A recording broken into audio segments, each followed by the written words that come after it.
الحمد لله وكفى وسلام على عباده الذين اصطفى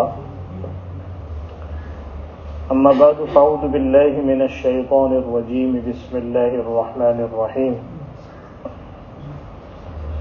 ويل للمطففين الذين إذا اكتالوا على الناس يستوفون وإذا كالوهم أو وزنوهم يخسرون ألا يظن أولئك أنهم مبعوثون ليوم عظيم يوم يقوم الناس لرب العالمين وقال رسول الله صلى الله عليه وسلم اعطوا الأجير أجره قبل أن يجف عرقه أو كما قال عليه الصلاة والسلام صدق الله العظيم وصدق رسوله النبي الكريم ونحن على ذلك لمن الشاهدين والشاكرين والحمد لله رب العالمين.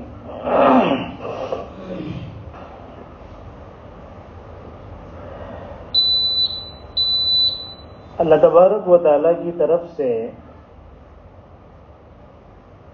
بندوں پر عذاب آنے کی مختلف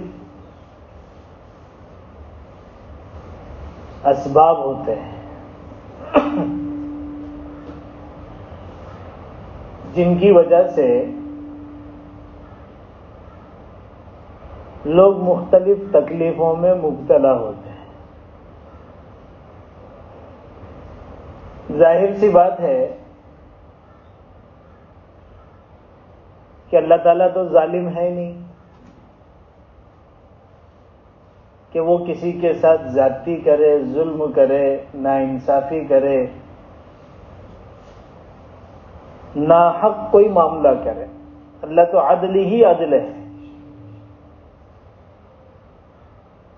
ظلم اس کے لیے عیب ہے اور اللہ ہر عیب سے پاک ہے، وہ سبحان ہے.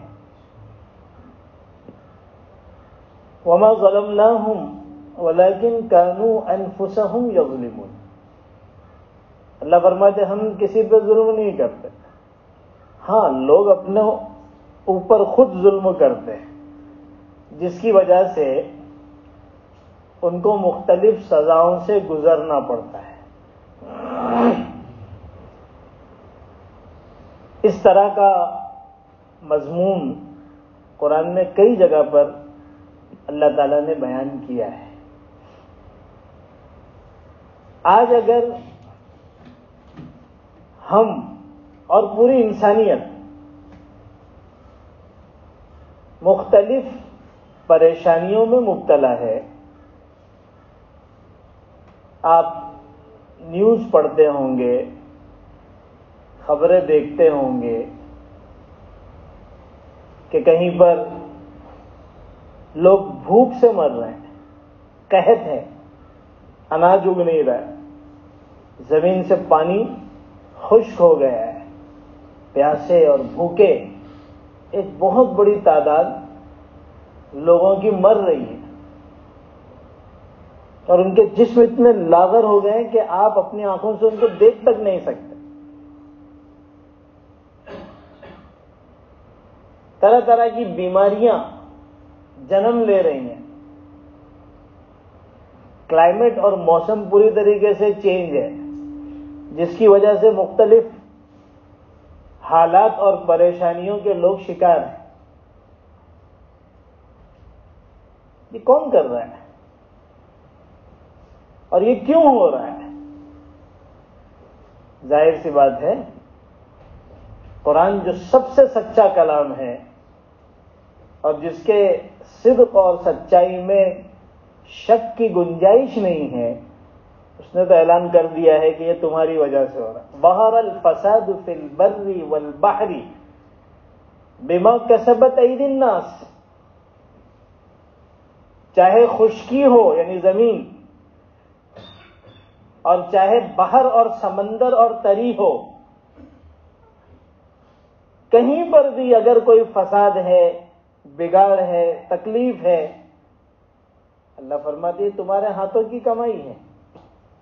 لِيُذِيقَهُمْ بَعْضَ الَّذِي عَمِلُوا تمہیں اس کی سزا دی جاتی ہے کہ جو تم کام کرتے ہو اس کا کچھ مزہ چکھ لو. اور اس سزا کا بھی مقصد صرف سزا دینا نہیں ہے کہ انتقام لے لیا. لعلہم یرجعون، تاکہ تم اپنے ان گناہوں سے توبہ کر لو اور اللہ کی طرف رجوع ہو جاؤ، لوٹ آؤ، اپنی زندگی کو درست کر لو، اپنے عمل کو صحیح کر لو. تو اس طرح کے بہت سارے اسباب ہوتے ہیں جن کی وجہ سے انسانوں کو، فرد کو بھی، انڈیویجل بھی اور قوموں کو بھی عذابات سے اور تکلیفات سے اور مصیبتوں سے گزرنا پڑتا ہے. انہی اسباب میں، انہی گناہوں میں، انہی حرام کاموں میں ایک کام ہے ناپ تول میں کمی. تاجر ہیں آپ بزنس مین ہیں، آپ کاروبار کرتے ہیں، تو آپ کے لیے شریعت نے بہت ساری پابندیاں رکھی ہیں،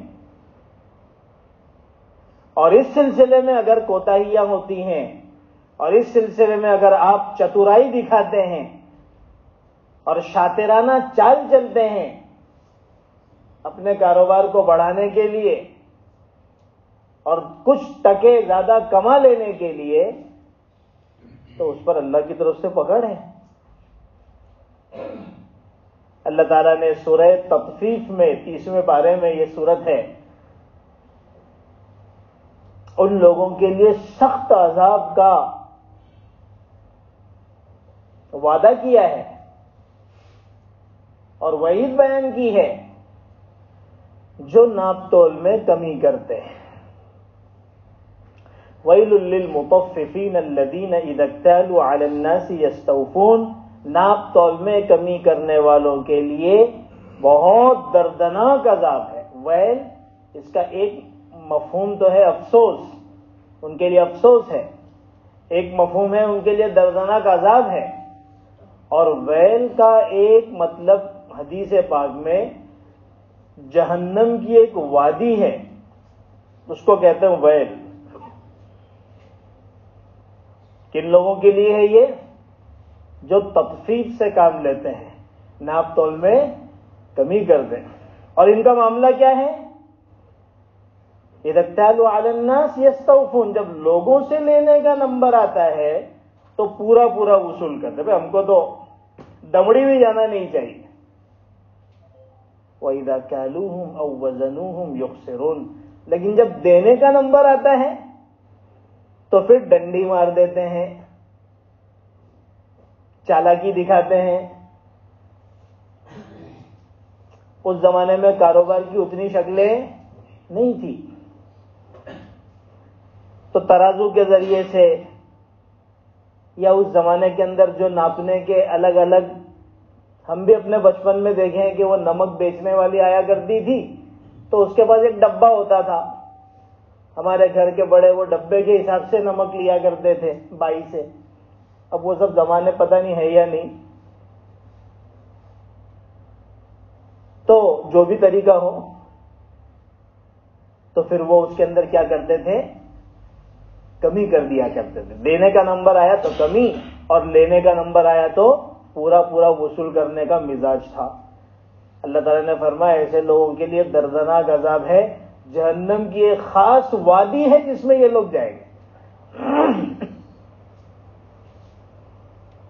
اور اس قسم کے لوگوں کا کیا عذاب ہوگا؟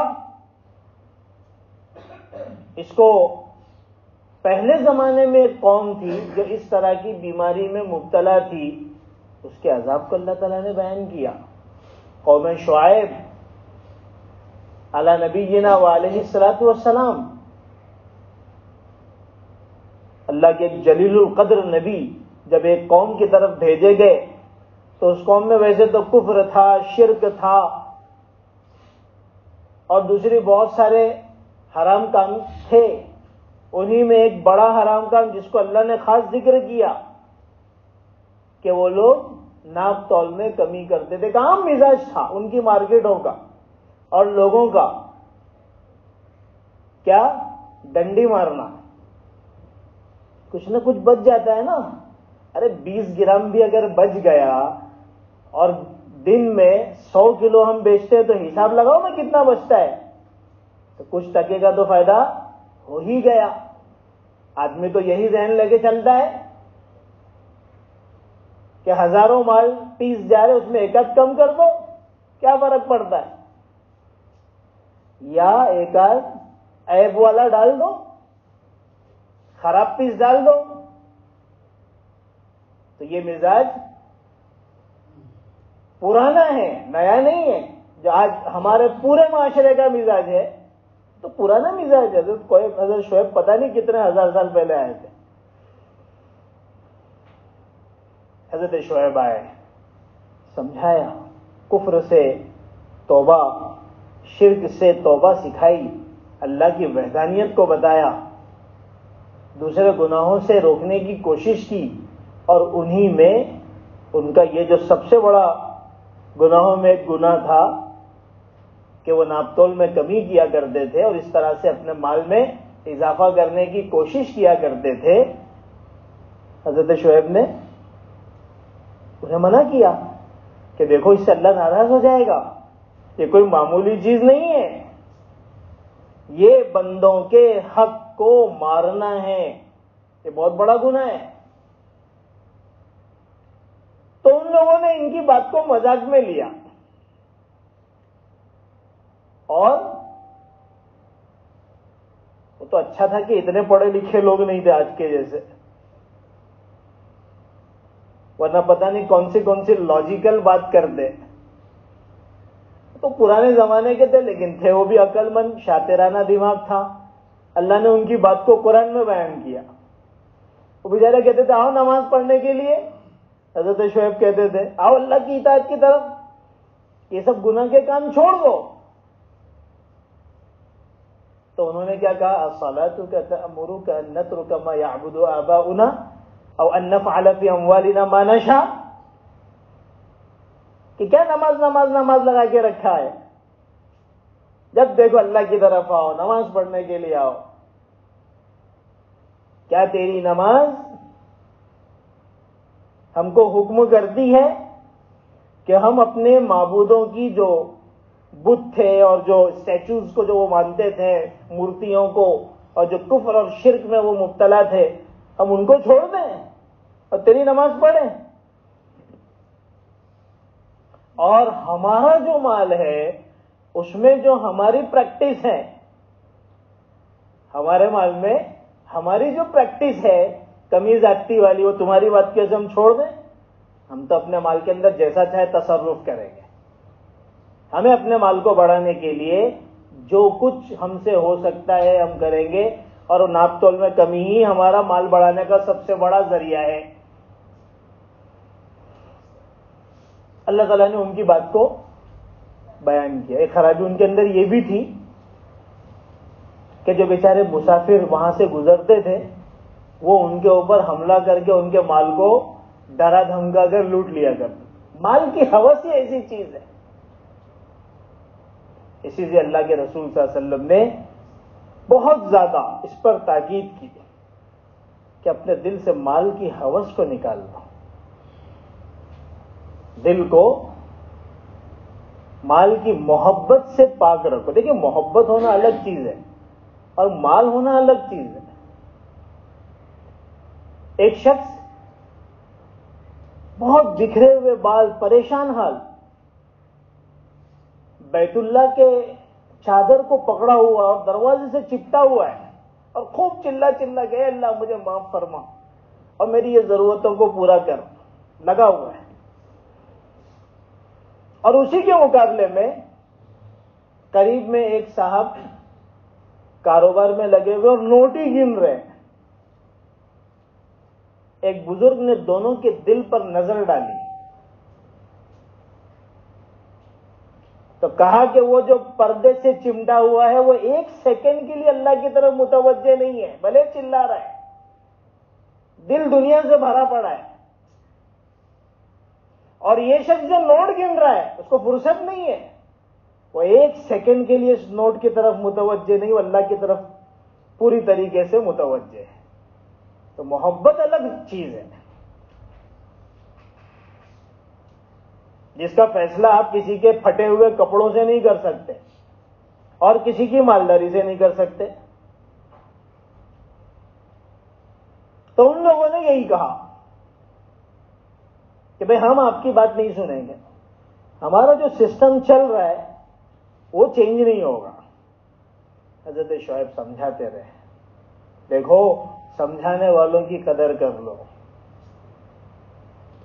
نبیوں کا سلسلہ بند ہو گیا اس امت میں، لیکن سمجھانے والوں کا سلسلہ جاری ہے. یہ سمجھانے والے وہی کام کر رہے ہیں جو نبی اپنے زمانے میں کام کرتے تھے. ان کی قدر کر لیں. اللہ تعالیٰ نے الگ الگ انداز میں پکڑ کی ہے لوگوں کی، لیکن اس امت کی ویسی پکڑ نہیں ہوتی جیسے پچھلی امتوں کی ایسی پکڑ ہوئی کہ دنیا سے ہی صاف کر دیا. یہ اللہ کے رسول صلی اللہ علیہ وسلم کی ختم نبوت کے صدقے میں ہم بچے ہوئے، ورنہ ہماری مارکیٹوں میں تخفیف، ناپ تول کے اندر کمی ان سے 1000 گنا زیادہ ہو رہی ہے. میں کیا آپ کو بتاؤں گا، بزنس تو آپ لوگ کرتے ہیں.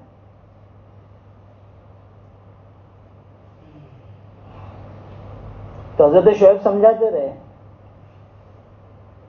انہوں نے اس بات کو دل پہ نہیں لیا، اپنے کام میں لگے رہے. ہر آدمی سمجھ لے اپنے اپنے کام میں کہ وہ کہاں غلطی کر رہا ہے اور کب اللہ کی پکڑ آئے گی. اور جب اللہ کی پکڑ آتی ہے تو ان بطش ربک لشدید، بڑی اچانک اور بڑی سخت آتی ہے، پھر موقع نہیں ملتا. اور یہی غفلت ہوتی ہے کہ انسان سوچتا ہے میرے کو تو کچھ ہو ہی نہیں رہا ہے، میرا تو بال بھی بیکا نہیں ہو رہا ہے، سب چیزیں برابر چل رہی ہے، میں تو اپ ہی جا رہا ہوں، ڈاؤن تو ہے ہی نہیں. یہ انسان کی غلطی ہوتی ہے. اب اللہ تعالیٰ کی طرف سے پھر سزا کا موقع آیا. حضرت شعیب اپنا سمجھاتے رہے، اللہ تعالیٰ نے سزا کا فیصلہ کیا اور ایسی سخت سزا دی کہ جن قوموں پر عذاب آیا ان میں بہت کم ہی ایسی سزائیں ملی ہیں کسی قوم کو. 3 دن تک، اور بعض روایتوں میں نے پڑھا 7 دن تک سخت گرمی پڑی. میں بھی آ رہا تھا تو خان صاحب کو میں نے کہا بھائی دسمبر چل رہا ہے، گرمی سے حالت خراب ہے. تو مجھے یاد آیا کہ وہ قوم پر بھی سزا آئی تھی، کہیں ایسا تو نہیں کہ ہم بھی کسی سزا کی طرف جا رہے ہیں. دسمبر ہے بھائی، کسی جگہ پہ برف سے لوگ مر رہے ہیں اور کہیں پر سردی کا نام ہی نہیں ہے. آپ کا دیش تو موسم کے اعتبار سے دنیا کے بہترین موسم والا ملک کہلاتا تھا، تو کچھ رہا ہی نہیں. بہرحال سخت سردی، سخت گرمی اللہ کی طرف سے پڑی. ایسا لگ رہا تھا جیسے آسمان سے آگ برس رہی ہے اور زمین شعلے نکال رہا ہے، انگارے نکال رہا ہے. سارے لوگ پریشان ہو گئے. جھیلوں کا پانی خشک ہو گیا، جانور جو ہے تڑپنے لگے، گرم ہوائیں چلنے لگی، سارے لوگ بلبلانے لگے. اسی دوران 3 دن یا 7 دن کے بعد ان لوگوں نے دیکھا کہ ایک سیاہ کالا بادل سامنے سے آ رہا ہے اور اس کے اندر ٹھنڈی ہوا چل رہی ہے. ایسے موقع پر ٹھنڈی ہوا کی کیا قدر ہوتی ہے. سارے لوگ خوش ہو گئے کہ چلو ہمارے لیے راحت کا سامان ہو گیا. اب وہ بادل آ رہا ہے اور ساری بستی جمع ہو رہی ہے کہ بھئی چلو جا کے بادل کے نیچے کھڑے ہو جائیں تاکہ کچھ راحت حاصل ہو اور ہمیں بھی ٹھنڈی ہوائیں لگے. وہاں اللہ کا نظام کچھ اور کام کر رہا تھا، اللہ سب کو جمع کر رہا تھا. جیسے اسرائیل کے اندر سارے یہودیوں کو اللہ جمع کر رہا ہے، وہ اللہ کا نظام ہے. وَمَكَرُوا وَمَكَرَ اللَّهُ. ایک تدبیر تمہاری ہے، ایک تدبیر اللہ کی ہے. وَاللَّهُ خَيْرُ الْمَاكِرِينَ. اور اللہ کی تدبیر سب سے بہترین ہوتی ہے. اب جب سارے لوگ اس کے نیچے آ کے جمع ہو گئے، اللہ تعالیٰ نے اس کے اندر سے آگ کے شعلے برسا دیے اور سارے کے سارے لوگ وہاں جل بھن کر ختم ہو گئے. اتنا سخت عذاب کس پر آیا ہے؟ ان کے کفر و شرک پر نہیں آیا. کفر و شرک سے تو ہر زمانے میں دنیا بھری ہوئی رہی ہے. ان کے اس عمل پر آیا ہے کہ وہ ناپ تول کے اندر کیا کیا کرتے تھے؟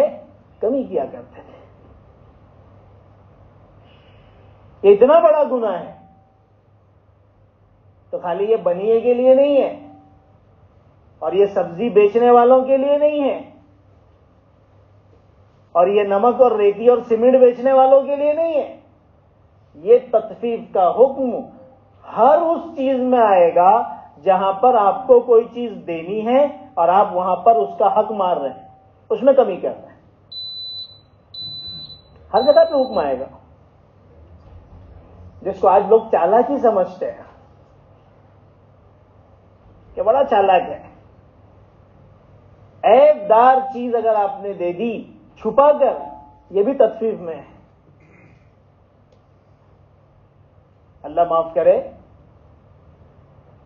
آج یہ مرض عام ہو گیا ہے کہ سامان آرڈر کرنے والے نے تو سب اچھے ہی آرڈر کیا ہے، اس کے اندر کچھ پیس جو ہے وہ عیب والا برا خراب ڈال دیا کہ چلو یہ بھی نکل گیا. یہ بھی حرام ہے. حضرت امام ابو حنیفہ رحمۃ اللہ علیہ تاجر تھے، کپڑے کی تجارت کرتے تھے، بڑے تاجر تھے. ایک مرتبہ ایک کپڑے کا تھان ان کے پاس آ گیا جس میں عیب تھا، تو انہوں نے اپنے بیچنے والے کو بول دیا کہ بھائی بیچنے سے پہلے بتا دینا. اب کبھی کبھی ذہن میں رہتا بھی نہیں، اتنے سارے تھان تھے، بک گیا نکل گیا اور اس بیچنے والے ان کے جو ملازم تھے ان کو یاد نہیں رہا. حضرت امام ابو حنیفہ رحمۃ اللہ علیہ کو تو برابر اس چیز کی یاد تھی. پوچھا تھان بکا؟ بولے ہاں حضرت بیچ دیا. عیب بتایا تھا وہ تو میں بھول گیا. تم نے تو غضب کر دیا.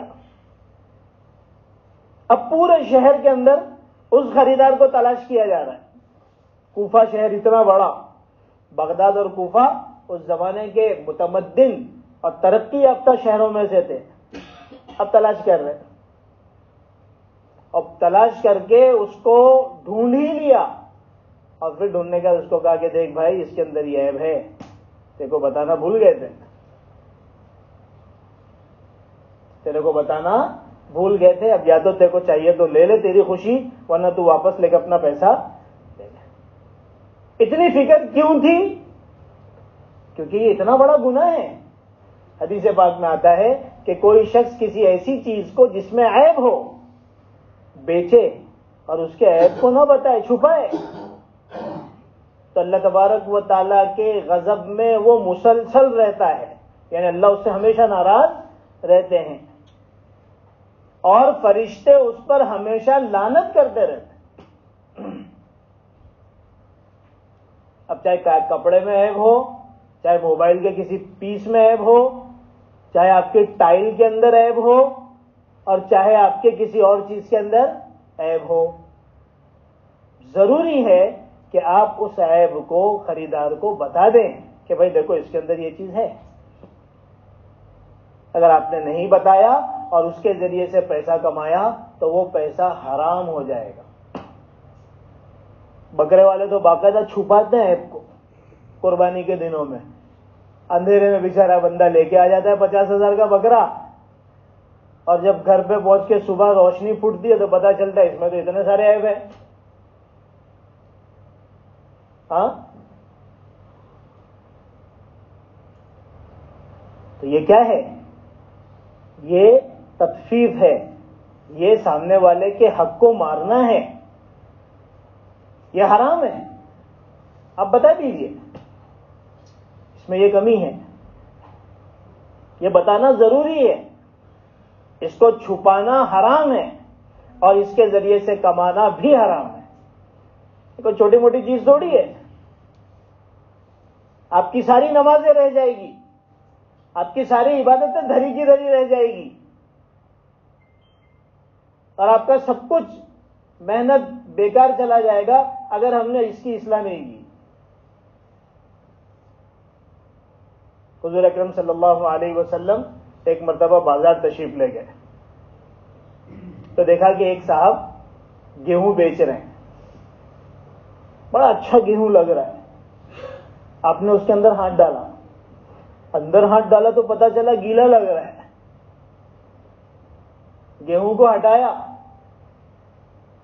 تو وہ تو بارش میں بھیگا ہوا, سڑا ہوا, خراب گیہوں تھا.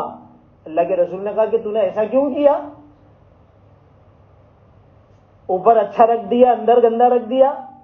ایسا کیوں نہیں کیا کہ تو نے تیرے اس گیلے والے کو اوپر کر دیا؟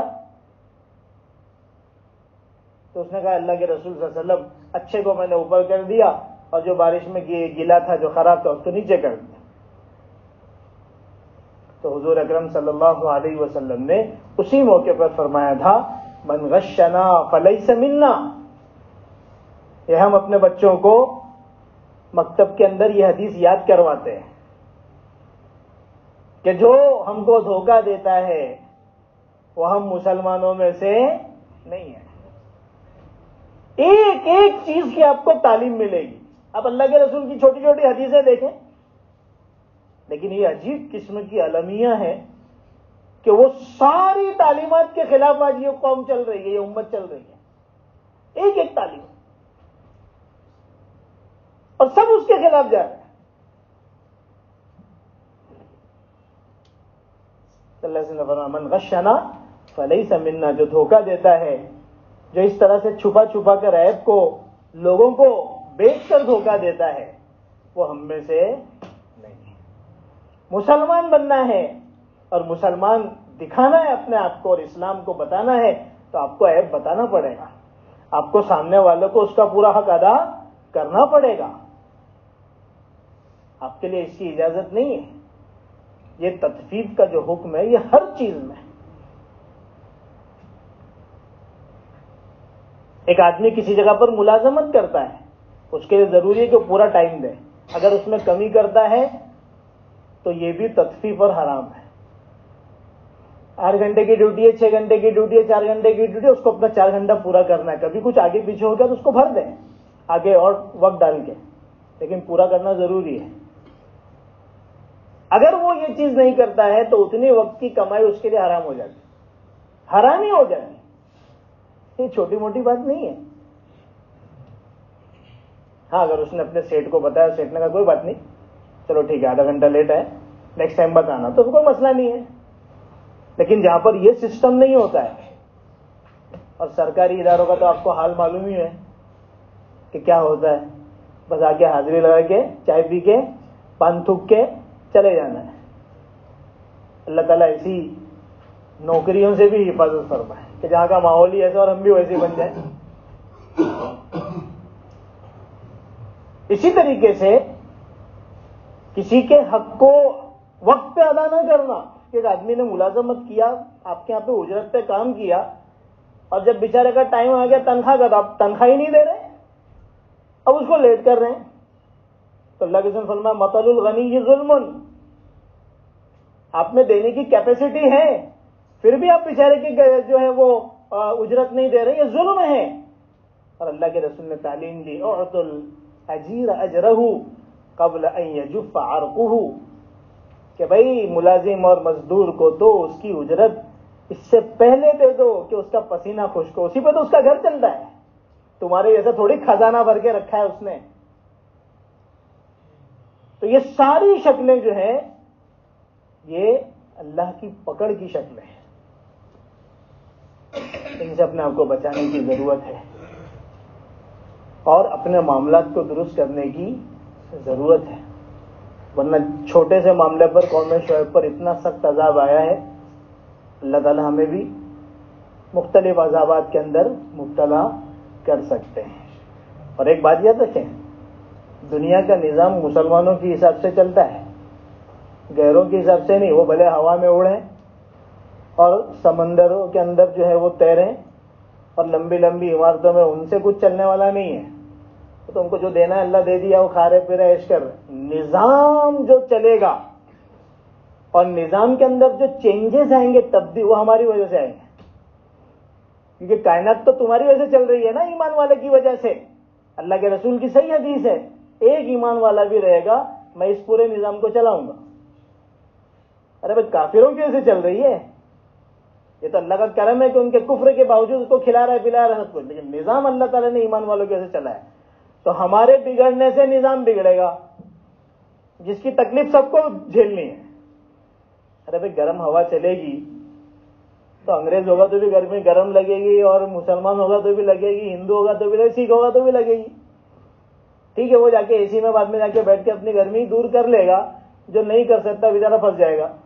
تو نظام جو چلے گا وہ تو ایمان والوں کی وجہ سے چلے گا، اور نظام میں جو بگاڑ آئے گا وہ ہماری وجہ سے آئے گا. اس لیے ہماری اصلاح کرنا ہمارے لیے بہت زیادہ ضروری ہے. اللہ تعالیٰ ہم سب کو عمل کی توفیق عطا فرمائے. سبحان اللہ.